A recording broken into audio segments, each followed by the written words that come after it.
दोस्तों आज बात करेंगे एक मल्टी बैगर स्टॉक की और वो स्टॉक है BLS इंटरनेशनल। दरअसल पिछले 5 सालों में इस कंपनी ने 2195% लगभग 2200% का रिटर्न दिया है। लेकिन अगर हम इसके ऑल टाइम हाई से कैलकुलेट करते हैं तो 5 सालों का उसके पहले के 5 सालों का रिटर्न 5000% से भी ज़्यादा होता है, यानी कि 53 गुना से भी ज़्यादा इन्होंने इन्वेस्टर्स के पैसे किए थे, डबल को तो छोड़िए 53 गुना कर दिए थे। BLS इंटरनेशनल आज क्यों चर्चा में है? क्योंकि कल भी उसमें अच्छी खासी तेजी देखने को मिली थी और उसके पीछे का एक अहम रीजन था ब्रोकरेज का बुलिश रिव्यू।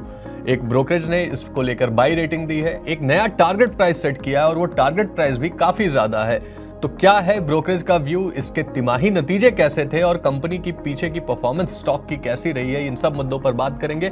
लेकिन अगर आप इसका रिटर्न जानना चाहते हैं और ये जानना चाहते हैं कि ब्रोकरेज ने क्या टारगेट दिया है, नया टारगेट क्या सेट किया है, तो इस वीडियो को लास्ट तक जरूर देखिएगा। नमस्कार, मेरा नाम है सत्यम और आप देख रहे हैं मनी 9। सबसे पहले बात करते हैं पास्ट परफॉर्मेंस की। तो मल्टी बैगर रिटर्न दिया है, अगर हम 5 सालों का अभी के हिसाब से रिटर्न कैलकुलेट करें तो ये 2195% है। कंपनी का 52 वीक हाई जो है वो 521 रुपए है। फिलहाल ये 395-96 के आसपास आज स्टॉक ट्रेड कर रहा है। अगर 3 जनवरी को कंपनी ने 521 का अपना ऑल टाइम हाई लगाया था, अगर 13 मार्च 2024 से देखें तो 262 रुपए पर था 13 मार्च 2024 को, और 3 जनवरी को ये 521 रुपए पहुंच गया था। यानी कि पिछले साल के 10 महीनों में अगर हम देखें 98% का रिटर्न, लगभग डबल कर दिया है पैसा मार्च से जनवरी तक के ही टाइम पीरियड में।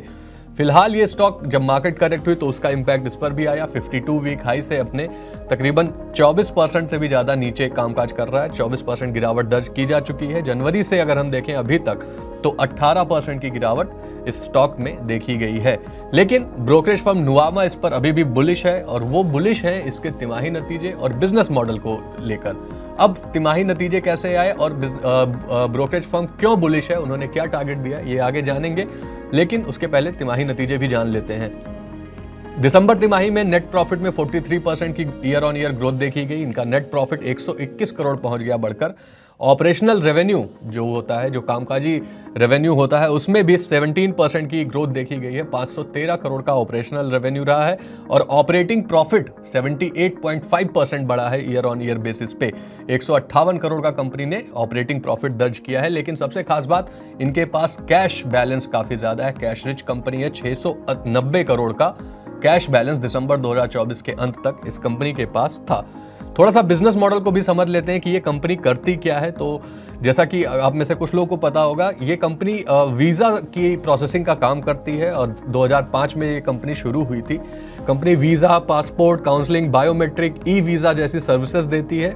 इन्होंने पिछले कुछ महीनों में अपना बिजनेस अप्रोच बदला है। पहले ये पार्टनर ऑपरेटेड मॉडल थे, यानी कि जो इनका काम है बायोमेट्रिक वगैरह का, वो थर्ड पार्टी को देते थे और उस पार्टनर करके अपना कामकाज करते थे। लेकिन अब ये सेल्फ मैनेज्ड मॉडल पर स्विच कर गए हैं, जिसकी वजह से इनके प्रॉफिटेबिलिटी काफ़ी ज़्यादा बढ़ती हुई दिखाई है। बिजनेस अप्रोच में ये जो सुधार आया है उससे ऑपरेटिंग मार्जिन इनका सुधरता हुआ दिखा है। अगर ऑपरेटिंग मार्जिन हम देखें ईयर ऑन ईयर बेसिस पे दिसंबर तिमाही के लिए, तो वो 20.2% से बढ़कर 30.8% तक पहुंच चुका था। ऑपरेटिंग मार्जिन में शानदार ग्रोथ देखी गई है। तो ये इन्होंने जो ये अप्रोच बदला है, अपना सेल्फ मैनेज्ड मॉडल पर स्विच किया है, उसकी वजह से इनका ये बिजनेस ऑपरेटिंग मार्जिन बढ़ता हुआ हमें दिखाई दे रहा है। ये इस कंपनी की एक और विशेषता बता दूं आपको कि ये वीज़ा प्रोसेसिंग की इकलौती लिस्टेड कंपनी है, यानी कि अगर हम शेयर मार्केट स्पेस में देखें तो इनकी मोनोपोली है इस बिजनेस को लेके। अब चलिए आप आ जाते हैं उस मुद्दे पे जिसके लिए आप सब इंतजार कर रहे थे। ब्रोकरेज फर्म का क्या कहना है, वो क्यों बुलिश है। तो नुवामा ने इसको लेकर बाई रेटिंग अपनी बरकरार रखी है, वो बुलिश है और उनके बुलिश होने के पीछे कुछ अहम कारण है। वो हैं तिमाही नतीजे उम्मीद से बेहतर रहे, उम्मीद से अच्छे तिमाही नतीजे रहे। कारोबारी मॉडल जो है इनका वो कैपिटल लाइट है और कैश जनरेटिंग है। इसको समझिए, कैपिटल लाइट मतलब इनके जो बिजनेस मॉडल है उसमें बहुत ज़्यादा इन्वेस्टमेंट नहीं करना पड़ता, सब कुछ ऑनलाइन होता है और इनका जो काम है, रिजल्ट है, वो बहुत ही ज़्यादा कैश जनरेट करता है। वीज़ा प्रोसेसिंग, बायोमेट्रिक जैसी सर्विसेज में ज़्यादा कुछ इन्वेस्टमेंट नहीं है, लेकिन प्रॉफिटेबिलिटी, कैश जनरेशन काफ़ी ज़्यादा है। इसके अलावा ये अपने नए वीज़ा कॉन्ट्रैक्ट्स और डिजिटल सर्विसेज नेटवर्क का एक्सपेंड भी कर रहे हैं, इसका विस्तार भी कर रहे हैं, जिससे आने वाले टाइम में प्रॉफिटेबिलिटी बढ़ने की उम्मीद ब्रोकिंग फर्म नुवामा को है। तो इस पर ब्रोकरेज फर्म ने अपनी बाई रेटिंग बरकरार रखी है। टारगेट प्राइस इन्होंने जो पहले दिया था 604, उसको बढ़ाकर 637 कर दिया है। स्टॉक अभी 394-95 पे आज कामकाज कर रहा है, यानी कि अभी अगर हम करंट मार्केट प्राइस से भी कैलकुलेट करें तो ऑलमोस्ट 62% का रिटर्न देती हुई ये कंपनी दिख रही है, जिसके बाद से हमने कल भी इसमें तेजी देखी, आज भी थोड़ी तेजी देखने को मिल रही है। तो ये था BLS इंटरनेशनल, जो कि एक मल्टीबैगर स्टॉक साबित हुआ था पिछले साल। उसमें उसको लेकर ब्रोकरेज फर्म नुवामा की राय, अभी भी वो इस पर बुलिश बने हुए हैं। आपका BLS इंटरनेशनल के बिजनेस मॉडल, इनका जो नुवामा की रिपोर्ट है उस पर बाई रेटिंग पर क्या व्यू है, हमें कमेंट में जरूर बताएं। वैसे ही वीडियोस के लिए देखते रहें मनी 9।